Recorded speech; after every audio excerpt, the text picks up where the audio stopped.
Assalamualaikum warahmatullahi wabarakatuh. Apa kabar anak-anak ibu semua? Semoga anak-anak ibu selalu dalam keadaan sehat walafiat. Amin amin ya robbal alamin. Tetap semangat belajar ya nak. Berjumpa lagi bersama Ibu Isti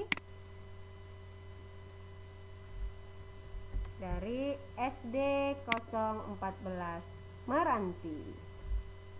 Ya, masih di tema yang sama ya. Hari ini kita akan belajar tema 5 pahlawanku, subtema 1 perjuangan para pahlawan.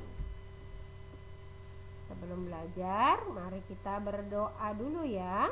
Berdoa dimulai. Selesai. Nah, di pembelajaran kali ini kita akan belajar pembelajaran 2. Mata pelajaran yang akan kita pelajari di pembelajaran 2 ini adalah mata pelajaran PKN dan SBDP. Tujuan pembelajaran kita yang pertama, siswa mampu menjelaskan hubungan simbol dengan makna sila keempat Pancasila dengan benar. Dan siswa mampu memberikan contoh pengamalan dari sila keempat Pancasila dalam kehidupan sehari-hari. Yang kedua, siswa mampu mengidentifikasi tinggi rendah nada dari lagu Maju Tak Gentar, dan siswa mampu menyanyikan lagu tersebut sesuai dengan tinggi rendah nadanya.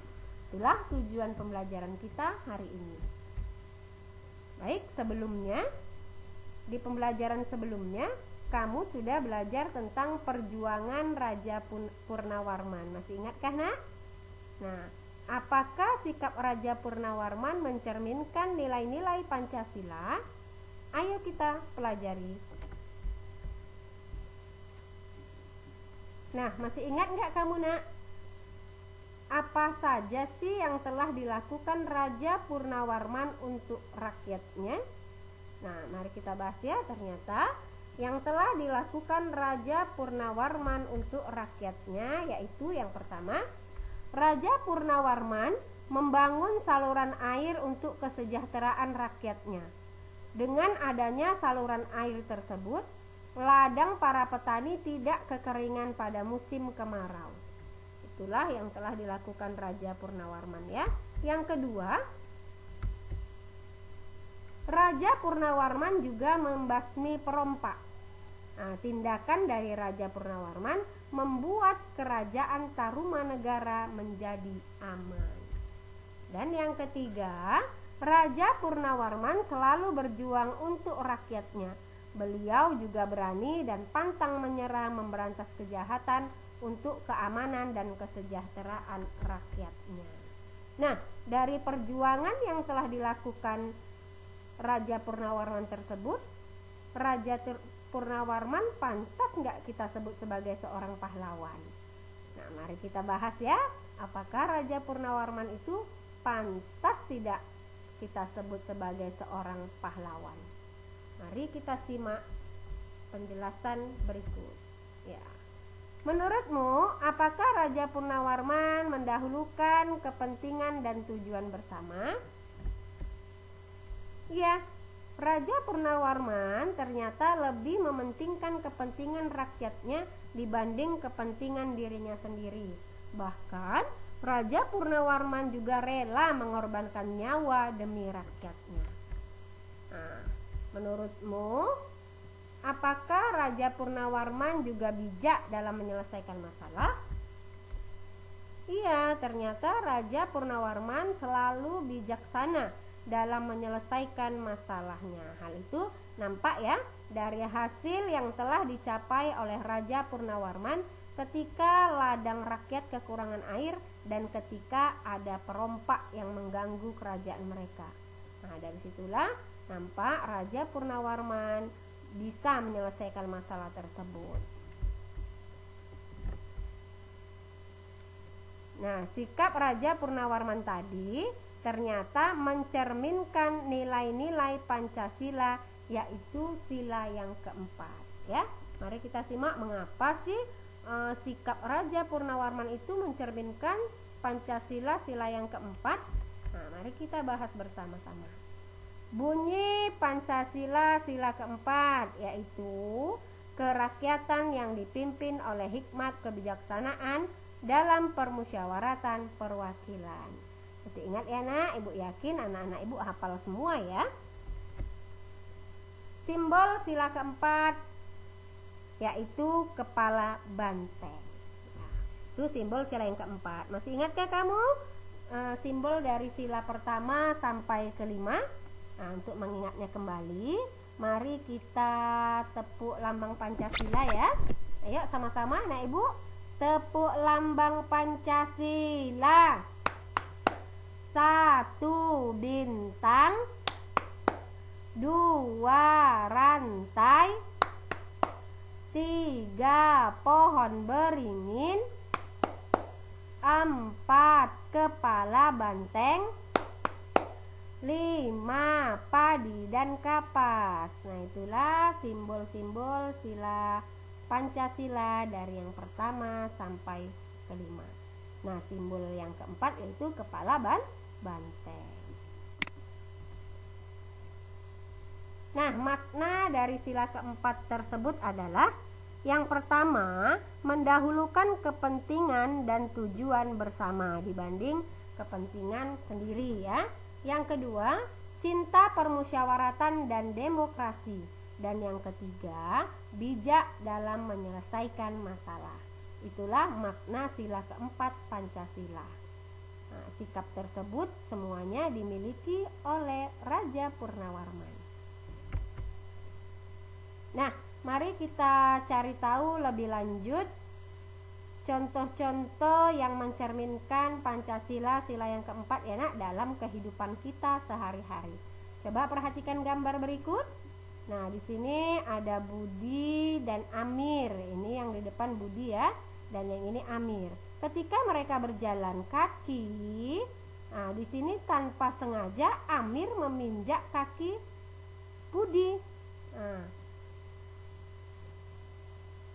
ternyata setelah kejadian itu Budi marah dan membentak Amir yang secara tidak sengaja menginjak kakinya.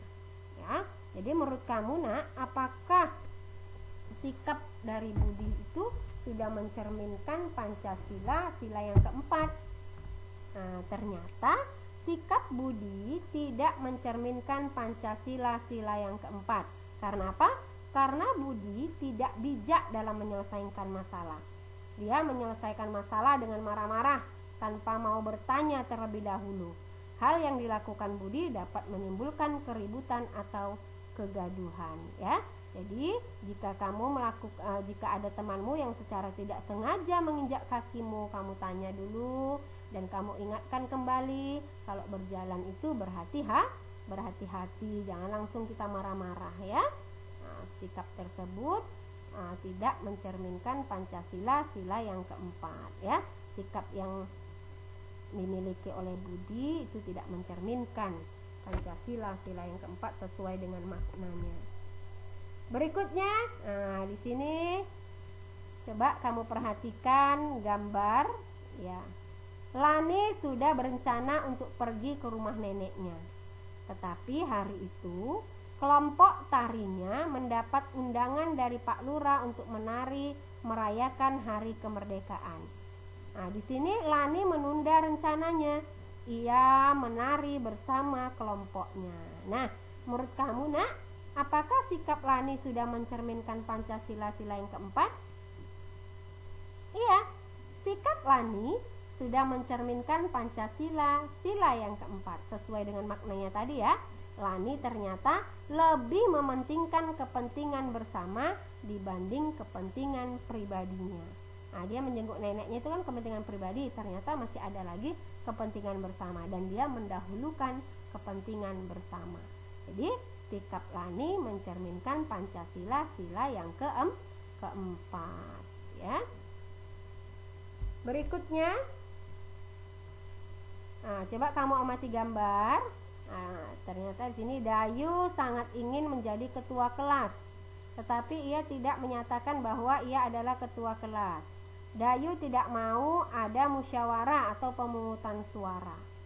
Nah, menurut kamu sikap Dayu mencerminkan Pancasila sila keempat tidak? Iya, ternyata sikap Dayu itu tidak mencerminkan Pancasila sila yang keempat. Karena apa? Karena Dayu tidak menjunjung tinggi musyawarah untuk mufakat. Ya, hal tersebut tidak sesuai dengan makna Pancasila sila yang keempat. Jadi sebaiknya kalau ada kita ingin memutuskan sesuatu, itu sebaiknya kita lakukan dengan jalan musyawarah agar mendapat kesepakatan bersama, ya. Nah, dari ketiga contoh di atas, sikap yang mencerminkan Pancasila sila yang keempat adalah sikap Lani. Karena Lani lebih mementingkan kepentingan bersama dibanding kepentingan pribadinya. Sikap Lani itu sesuai dengan makna Pancasila sila yang keempat. Ya, sampai di sini anak-anak ibu sudah paham ya? Apa-apa saja contoh sikap yang mencerminkan Pancasila sila yang keempat. Nah, itu dapat kamu lihat dalam kehidupan kamu sehari-hari. Nah, Raja Purnawarman itu ternyata sangat gigih dan berani melawan perompak. Beliau membela kepentingan rakyatnya. Beliau melawan musuhnya dengan semangat perjuangan. Semangat perjuangan yang dimiliki Raja Purnawarman ternyata juga terlihat loh pada lagu Maju Tak Gentar. Nah, mari kita nyanyi bersama-sama ya. Ayo simak video berikut ini.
Nah, dari video tadi mudah-mudahan anak-anak ibu hafal ya liriknya.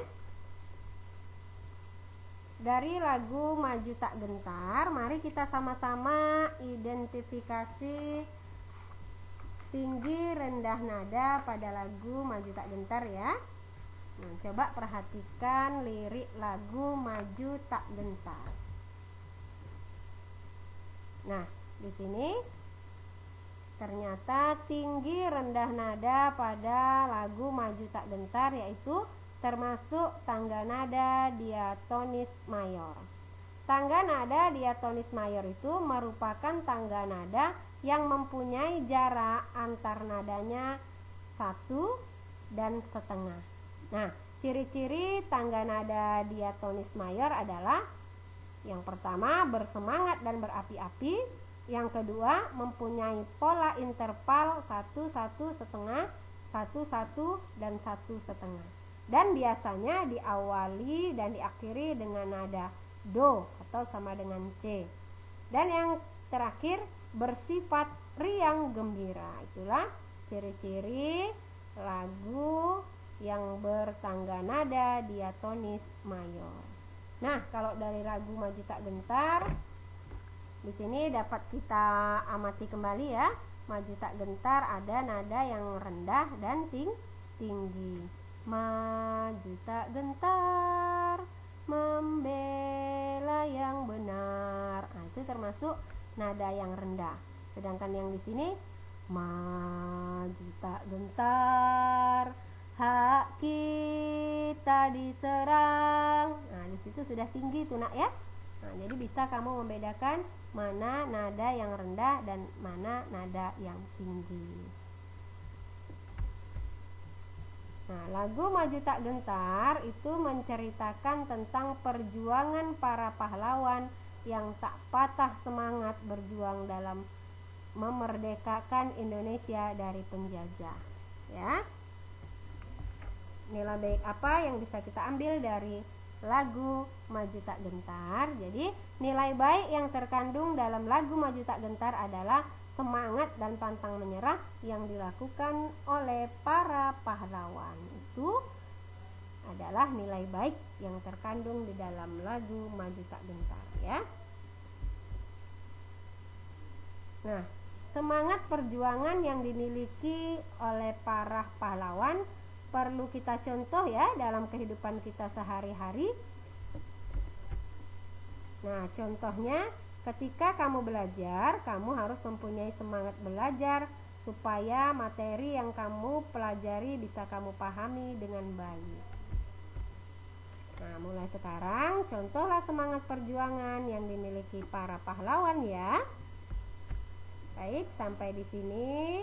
Semoga anak-anak ibu semua paham dengan materi hari ini. Sampai jumpa. Nah, jaga kesehatan dengan makan makanan bergizi dan selalu mengikuti protokol kesehatan. Jangan kendur, pakai masker. Assalamualaikum warahmatullahi wabarakatuh.